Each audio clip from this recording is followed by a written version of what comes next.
What's going on, everybody? C4 here today, continuing day 3 of the draft process. Today, I'm probably only going to be able to get both of the Eagles' 4th round picks live and up to you guys quickly because I'm going out for the rest of the afternoon. But best believe when I get home tonight, we will recap the 5th, 6th, and 7th round for the Eagles picks. But now, looking at pick 118 as it stands right now, we haven't traded out. I have to give credit where credit is due. The Philadelphia Eagles, Joe Douglas, Howie Roseman, I give them complete shit for Derek Barnett. And I'm getting around to the Derek Barnett pick. I will never be convinced that this year that at 14 defensive end was the position we need to go. But in my head, I'm crazy somehow because I'm kind of fucked up. Able to switch that. We just got Sidney Jones in the 1st round, and we got Derek Barnett in the 2nd round. And that is just how I'm thinking about things. And that looks great. But more so, the anticipation. Looking at our needs, we need to get 2 corners, a running back, an outside linebacker, wide receivers, and then look at secondary needs like defensive end and offensive line. So we've got already one of the secondary needs in defensive end. We got our 2 corners already. And looking at how the board is playing into the final rounds, this I would say 2 of the 3 strongest positions remaining are ones we need. I think the 3 strongest positions remaining are linebacker, tight end, and wide receiver. We need a wide receiver. We need a linebacker. So looking at 118, I don't think the draft is officially started yet. Look at 118, still a bunch of players I would be ecstatic with the Philadelphia Eagles getting. At the running back spot, I probably would make my 118 Samaje Perine. I think between Perine, McNichols, and Marlon Mack, if we can get one of those 3 running backs at any point in the 4th round, I don't think they're going to last past that. That would be a good pick. Looking at wide receiver, D.D. Westbrook, Chad Hansen, Josh Reynolds, Shelton Gibson, Isaiah Ford.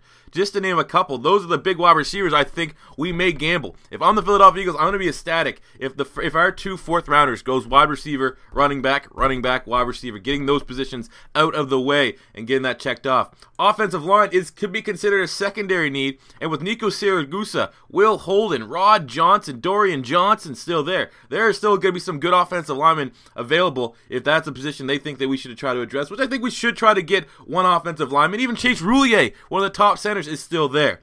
Looking at linebacker, another position need. Carl Lawson, outside linebacker. I'm not so sure he can drop back into coverage. He's more a DE, but that's a beast. Anthony Walker Jr., Blair Brown, Elijah Lee, Connor Harris, Jalen Reeves-Maybin.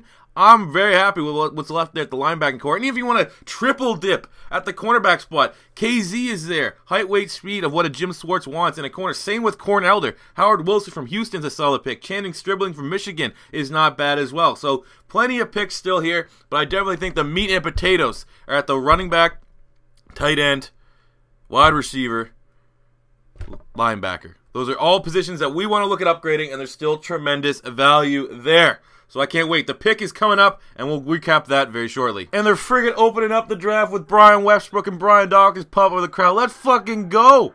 And then Brian Westbrook shit talks those stupid fucking Cowboy fans and presenters that were talking shit. That's my boy B. West. Damn chant led by Brian Dawkins. This is incredible. This is better than anything you're going to see today. Unless we get, Perine and others. Got the damn Mad Money guy making the pick and a father and son.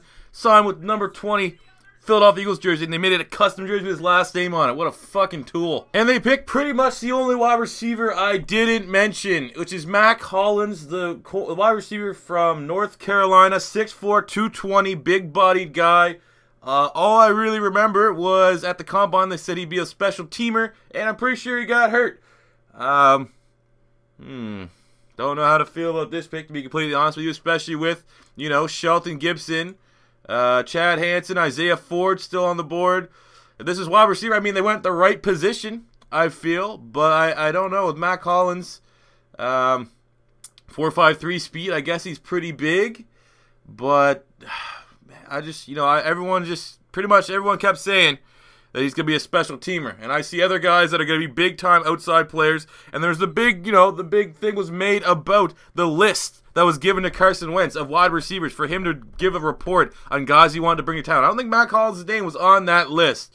So I'm going to say slightly underwhelming of a pick considering who's still on the board, like a Marlon Mack or any of the wide receivers I just talked about, or maybe even a linebacker like an Anthony Walker Jr., but at least it's a wide receiver that can come into camp and hopefully, like I said, big-body guy that can contribute on special teams. But I personally think that's a little bit underwhelming considering all the other wide receivers that were still available. Let me know what you guys think of this pick in the comment section below. I waited all that time and a cringy Jim fucking Kramer Eagles fight song for that.